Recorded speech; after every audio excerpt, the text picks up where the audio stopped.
For this fifth lesson, I've selected a blues that comes right out of the bebop tradition. It was written by none other than Charlie Parker, and it's called Buzzy. And this can be played as a simple 1-4-5 12-bar blues progression with no fancy chords, or of course, you can dress it up with all sorts of cool substitutions. And like with all the blues heads I'm teaching in this series, I strongly recommend that you try and listen to the original if possible. What I am going to do next is play it at tempo and improvise over a couple of choruses so you can get a feel for the tune. Then I'm going to play the melody very slow and comment on what is going on.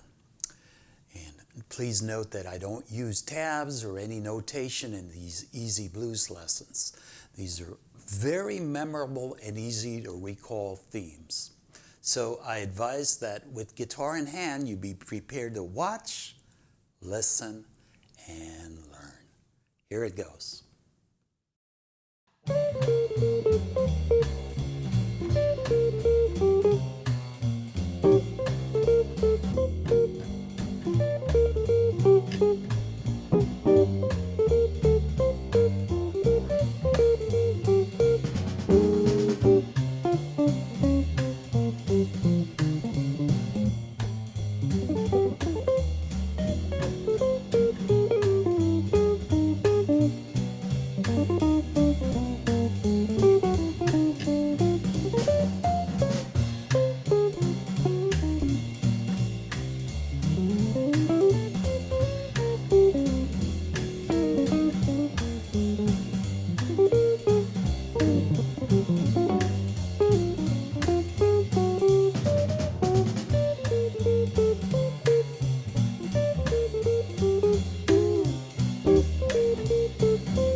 Okay, the first thing I want to do is remind you that this is B-flat jazz blues.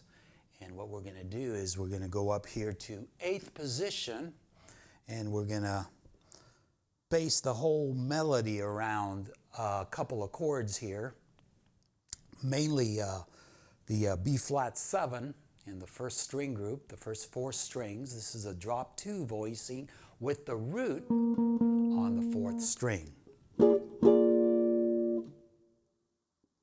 And I've said before that a lot of these blues tunes that we're learning throughout this series are based on playing a riff or a phrase 3 times, and the second time around it just varies the phrase maybe by 1 or a couple of notes. And this is the case with this blues too.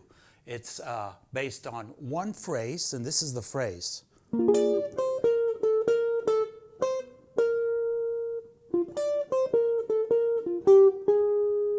That's the whole phrase. We're going to repeat that phrase 3 times, only that the second time, instead of starting it on this D, we're going to start it here.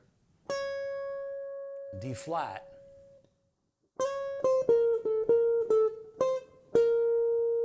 And then, and that is done so that it harmonizes with the 4 chord, which in this case is an E flat 7.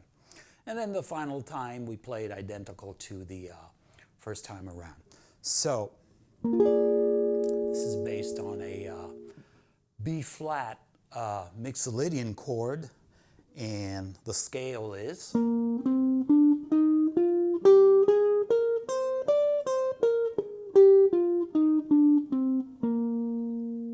And the melody goes like this, real slow.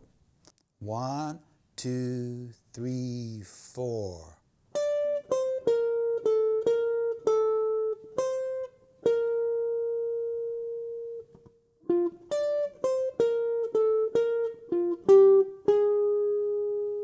That's the first phrase. Now we're going to play the second phrase, which corresponds to measures 5 through 8.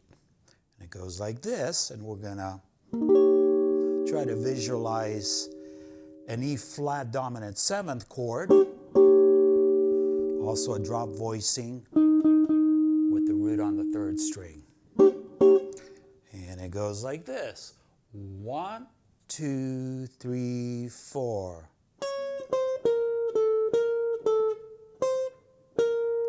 And now,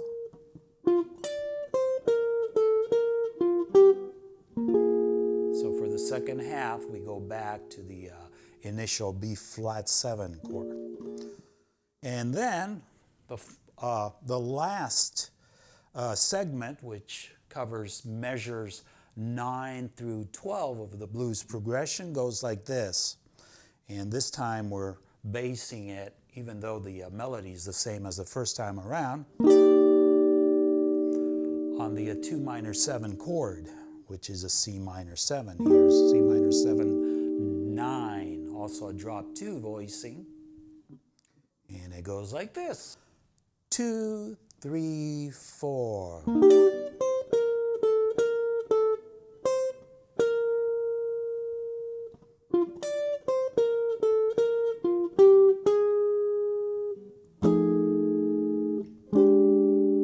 So you probably heard me embellish around the melody, and what I'm doing is I'm just accenting the chords that are underneath. So maybe the first time around, when I just started out, I might go.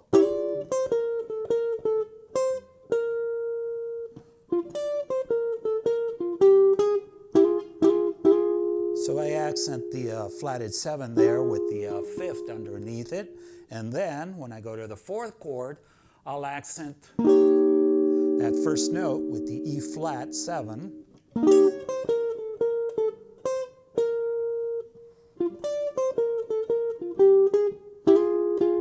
And then for the last 4 measures, of course, I'll accent the C minor 7.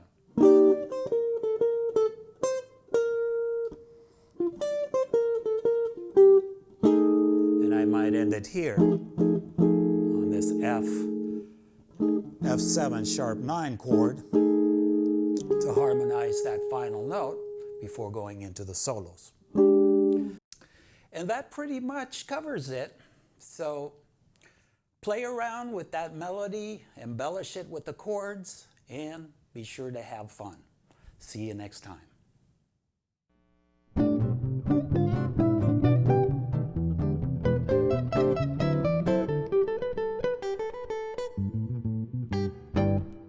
Ha ha ha ha!